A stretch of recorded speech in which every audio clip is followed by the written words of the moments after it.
শহীদ ঈদগাহ বাংলাদেশ জামাত ইসলামীর আজকের এই ঐতিহাসিক কর্মী সম্মেলনের সম্মানিত সভাপতি, সম্মানিত অতিথিবৃন্দ, আমার সামনে উপস্থিত দিনী ভাইরা, আসসালামু আলাইকুম ওয়া রাহমাতুল্লাহি ওয়া বারাকাতুহু।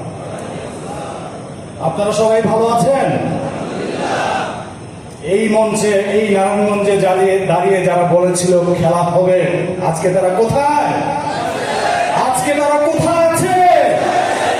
আজকে তারা কলা পাতার উপরে শুয়ে পালানোর চেষ্টা করছে, তারপরও পালাতে পারছে না। মহান রব্বুল আলামিন বলেছেন, ওয়া মাকারু ওয়া মাকারাল্লাহ আল্লাহু খায়রুল মাকিরিন। বান্দা, তুমি যতই পরিকল্পনা করো না কেন, মকরবাজি করো না কেন, আমি আল্লাহর চাইতে পরিকল্পনাকারী আর বড় কেউ হতে পারে না। যেমনি ভাবে ফেরাউন চেয়েছিল মুসা আলাইহিস সালামকে হত্যা করার জন্য, যত শিশু পৃথিবীতে আগমন করবে সকল শিশুগুলোকে হত্যা করে সে বেঁচে থাকবে, কিন্তু সেই ফেরাউন কি বাঁচতে পেরেছিল?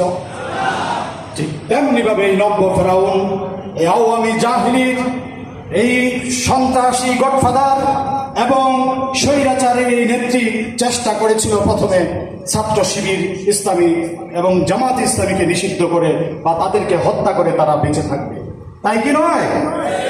তারা চেয়েছিল এদেশের আলেম ওলামাদেরকে হত্যা করে তারা বেঁচে থাকবে। সর্বশেষ তারা চেয়েছিল এদেশের কোমলমতি শিক্ষার্থীদেরকে হত্যা করে তারা ক্ষমতায় টিকে থাকবে। আজকে তারা পালিয়ে গিয়েছে। আজকে আমরা এই কর্মী সম্মেলন থেকে ঘোষণা করে দিতে চাই, আর কোন গডফাদার, আর কোন স্বৈরতন্ত্র, আর কোন মাফিয়াতন্ত্র, আর কোন পরিবারতন্ত্র এই নারায়ণগঞ্জে যদি আবার প্রতিষ্ঠিত হতে চায়, বাংলাদেশ জামাত ইসলামীর প্রতিটি কর্মী প্রতিরোধ গড়ে তুলবে। এদেশের খেটে খাওয়া মানুষ, মেহনতি মানুষ, ছাত্র জনতার এই পবিত্র বিপ্লবকে কলুষিত হতে দেবে না, দেবে না, দেবে না। সংগ্রামী তৌহিদি জনতা, আপনাদেরকে সজাগ থাকতে হবে। গতকালকেও আমরা শুনেছি টুস করে চুপ করে তিনি নাকি যে কোনো সময় ঢুকে পড়বে। আমরাও চাই আপনি ঢুকে পড়েন, পালিয়ে থাকবেন না। বাংলাদেশ জামাত ইসলামী 15টি বছর 1 মিনিটের জন্য ময়দান ছেড়ে চলে যায়। ক্ষমতা ছেড়ে 1 মিনিট আপনারা থাকতে পারেননি।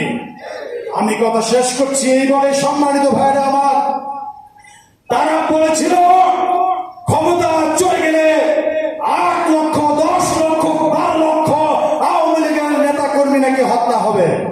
কিন্তু বাংলাদেশ জামাত ইসলামীর কেন্দ্রীয় আমির, মানবতার দর্দি, মানবতার ফেরিওয়ালা ডক্টর শফিকুর রহমান সাহেব বলেছেন, আমরা কাউকে এভাবে প্রতিশোধ নেব না।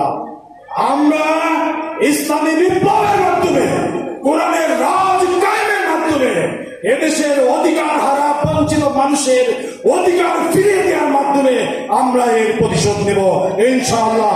আগামী দিনের সংগ্রামে, লড়াইয়ে সর্বত্র সজাগ থেকে রাজপথে আপনাদেরকে আহ্বান জানিয়ে আমি আমার সংক্ষিপ্ত বক্তব্য এখানে শেষ করছি। আমার তৌফিক ইল্লা বিল্লাহ। আসসালামু আলাইকুম ওয়া রাহমাতুল্লাহি ওয়া বারাকাতুহু।